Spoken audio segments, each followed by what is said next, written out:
Tu vois la fille qui est en grande école, Oui. à qui on demande de choisir une boîte du CAC 40 pour démarrer sa carrière professionnelle? Bah, c'est pas moi.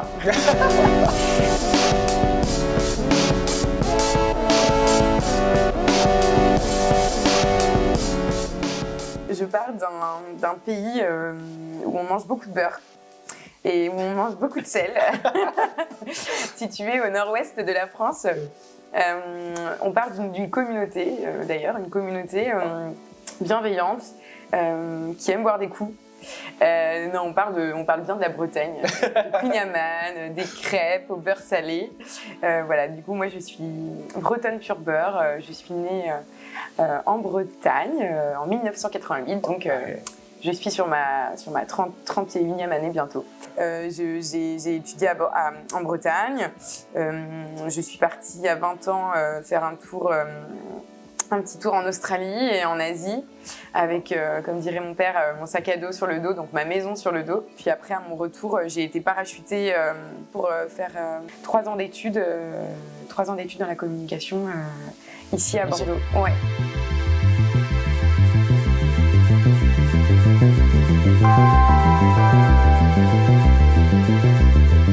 J'ai rencontré un mec à un arrêt de bus à Londres qui m'a dit tu veux continuer à voyager, mais tu sais que tu peux continuer tes études et voyager aussi. Et voilà, il y a des écoles maintenant qui te permettent de faire des stages à l'étranger et de mutualiser tout ça, quoi. Et moi qui voulais repartir de nouveau avec mon sac à dos sur le dos en Amérique du Sud, j'ai pu le faire, mais sous couvert et sous l'égide d'une école. Ce qui s'est passé, donc, c'est que j'ai pu faire une année de césure professionnelle en fait, pendant mes études, entre mon M1 et mon M2. Et là, j'ai découvert par veille pour un client l'économie circulaire, l'économie collaborative. Et de là, on va dire que je suis tombée un petit peu dans la marmite WeShare. Donc WeShare, du coup, c'est un think tank, une communauté internationale qui œuvre pour une société plus collaborative, qui s'intéresse au sujet du futur du travail notamment. Et du coup, j'en ai fait partie pendant plus de 4 ans en étant ce qu'on appelle connecteur, à savoir référent ici au niveau local à Bordeaux. Okay. WeShare, ça a foutu un peu le bordel dans ma carrière professionnelle puisque quand tu es encore étudiante et que tu connais ce type de communauté de gens extraordinaires qui font des trucs vraiment cool, qui sont tous passionnants, c'est vrai que là, je dois dire que j'ai pas commencé avec une épine dans le pied parce que maintenant, aujourd'hui, j'en suis ravie et je pense que ça a été ma plus belle expérience pro. Et donc associative du coup. Mais en tout cas, celle qui m'a fait le plus grandir, je crois, jusqu'à maintenant ma boîte. Donc voilà, ma carrière professionnelle en fait vraiment a commencé avec WeShare et surtout elle a commencé en freelance en fait en parallèle. C'est-à-dire en fait j'ai démarré ma vie pro en freelance. Ouais. Donc voilà, et à Bordeaux et non pas à Paris dans un groupe du CAC 40. Donc déjà la fille, elle a rien compris quoi. Ah, t'es freelance? T'es resté à Bordeaux, bon, t'as un peu raté ta vie là quand même, hein, c'est un peu chaud quoi. Et moi, ce qui me plaisait, c'est finalement d'être freelance, de travailler pour, non pas pour un seul client, mais pour plusieurs. C'est ça qui m'animait à ce moment-là. Et donc, j'avais cette partie bénévole, du coup, aussi beaucoup avec WeShare. Et également, en fait, la possibilité d'avoir des missions aussi avec des gens de WeShare. Donc, c'était une super période. On a quand même envie de voir un premier travail. Ouais. Parce qu'il y a une forme de pression sociale en fait quand même. C'est que tu as fait 5 ans d'études et que en fait il faut un CDI quoi. J'ai une proposition pour avoir un poste chouette dans une start-up à Bordeaux chouette où je suis payée bien, non mais correctement. Ouais. Et donc je signe, je continue en parallèle WeShare. Donc là je suis une slasheuse. Ouais. Je suis vraiment J'ai mon CDI, à la fois je suis freelance, je garde mes missions à côté et en plus je garde WeShare. Donc je suis bénévole et donc là j'ai 3 jobs en même temps. Donc je suis la vraie slasheuse vraiment. Et voilà, donc j'ai fait 10 mois en CDI et je me rends compte qu'en fait c'est pas pour moi quoi. Qu'en fait avoir un seul client, ou en tout cas tous les jours, le matin me lever à 9h, aller au travail, voir les mêmes personnes. Même si c'est hyper intéressant de suivre un projet dans la continuité, ça me stimulait pas en fait. Ouais. Donc 10 mois après, j'ai arrêté. Ça s'est terminé. Je suis repartie 3 mois. Tu faisais quoi J'étais responsable communication de cette start-up. D'accord. Et donc du coup, je suis repartie 3 mois à l'étranger. À mon retour, on m'a reproposé un poste. J'ai re-sombré. Re-sombré. Parce que je me suis dit, bah, trop bien, on se part à l'étranger, je reviens, on me repropose un job, c'est génial. Et à ce moment-là, vraiment, j'ai mis du temps quand même à être sûre de moi. Je veux être à mon compte, je veux être free. Ça a été difficile. Ça a été difficile parce que la vie des autres, en fait. Hein. Vraiment. Hein. Ouais. Donc j'ai re-signé. Et là, moins de 10 mois, 6 mois. Et là, j'ai fait waouh, ok. Là, j'ai choisi un extrême. Ouais. J'étais responsable com aussi, mais dans une grande école, dans le public, donc c'était un extrême. C'était pas du tout fait pour moi, quoi. Ouais. Et donc là, je me suis dit, chez WeShare, je m'intéressais beaucoup à tout, au futur du travail, aux nouveaux modes de travail, au tiers-lieu. Et donc la première étape de ma nouvelle vie, après le salariat, ça a été la création d'un blog qui s'appelle VBB, Vélo Boulot Bordeaux, du coup. Et dans ce blog, j'ai décidé de référencer et d'explorer donc tous les lieux de travail à Bordeaux pour les entrepreneurs ou les freelances. Donc les lieux de travail, on va dire donc hybrides, il y en a de plus en plus, tu sais. Donc c'est notamment, ça peut être les coworking, tu sais. Etc. Ouais. Et ça pullule partout en France, partout au niveau mondial. Et à Bordeaux, il y a un genre de, il y a une bulle de coworking ici. À ce moment-là, je suis sûre de moi. Et je me dis, maintenant, je suis freelance. Okay. Et je le fais vraiment. Et je ne fais que ça. Donc je suis slasheuse, je suis freelance, mais j'arrête de me disperser. Et même s'il y a des très beaux postes qu'on me propose ou que je vois, et bien j'arrête de postuler. Parce qu'en fait, il faut que j'explore la voie du freelancing à fond, à donf. Et que j'arrête de me voiler la face. Je suis faite pour être entrepreneur, c'est dans mon sang. Donc le blog sort. Je me dis, je rajoute 3 copains graphistes, développeurs sur un groupe Facebook. Ils m'aideront pour la partie facturation quand j'ai des coups de stress avec l'URSSAF ou la partie administrative, ils pourront m'aider.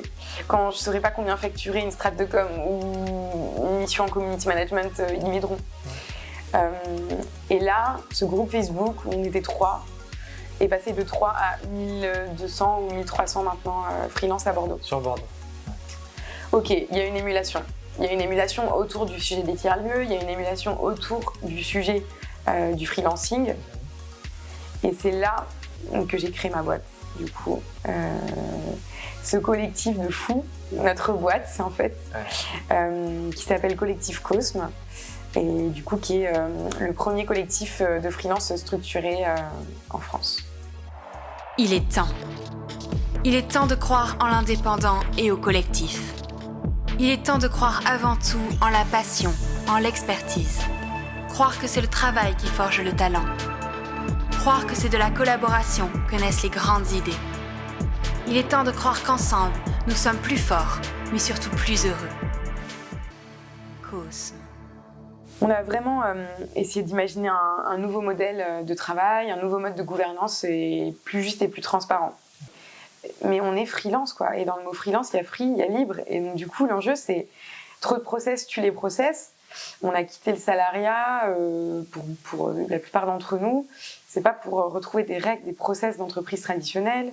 Ce qu'on s'est dit, en fait, en lançant Cosme, c'est que le monde, il évoluait et qu'en fait, les boîtes, aujourd'hui, elles vont avoir besoin d'agilité. Elles vont avoir besoin d'un regard extérieur. On est ce regard extérieur, les freelances sont ce regard extérieur.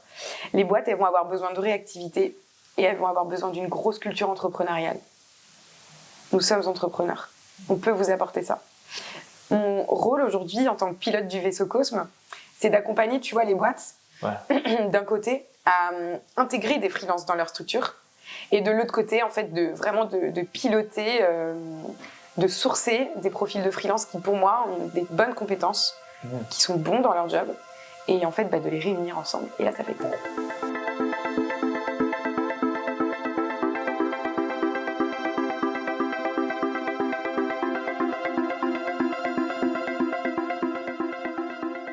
Avec Cosme, en fait, on revient un peu à l'humain. On revient à la rencontre. On revient au café que tu prends dans un appartement ou en terrasse. Je pense que ça se perd. Pourquoi ? À savoir, trop de digital, tue le digital. À savoir, on mise tout sur la communauté, mais par contre, là aujourd'hui, on mise plus de tout sur les plateformes numériques. Je pense, et on pense collectivement chez Cosme, qu'il va y avoir un retour par rapport à ça. On pense qu'il y a trop de plateformes numériques de mise en relation et que, en fait, aujourd'hui, on croit qu'il n'y a aucun algorithme qui peut faire vraiment du vrai matching de freelance. Rien ne vaut du palpable, rien ne vaut de l'humain. On revient un petit peu à ça. C'est-à-dire que nous, on préfère pas faire de la grande échelle, on ne fait pas de la quantité, mais on fait de la qualité. Rien ne vaut un bon café et aucun algorithme pourra remplacer le physique, le palpable.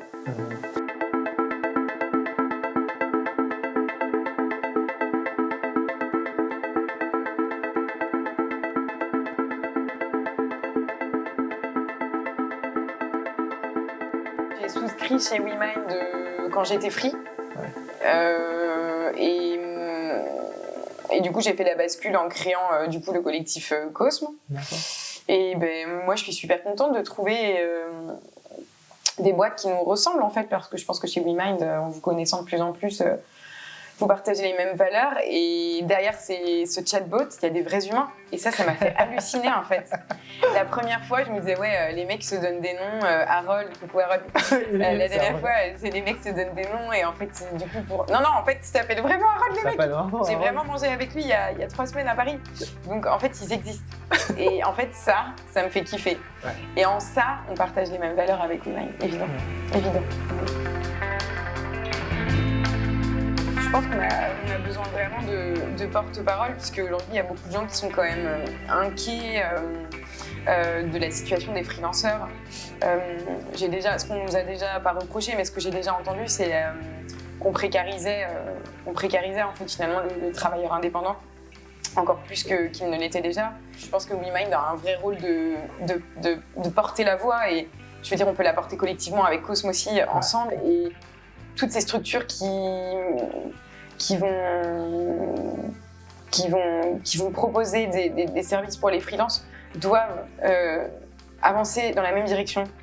Si elles ont les mêmes valeurs, elles doivent avancer dans la même direction, sans penser business, profit.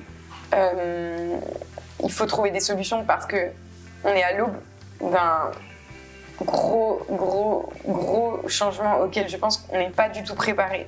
Le gouvernement encore moins.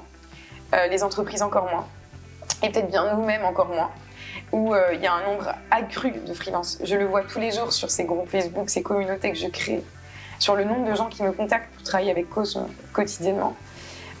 On n'est pas préparé à ça, et si on ne protège pas les freelances, comme vous le faites avec WeMind et comme d'autres le font aussi, et si justement on ne porte pas la voix du freelancing tous ensemble, je pense qu'on va droit à l'hécatombe.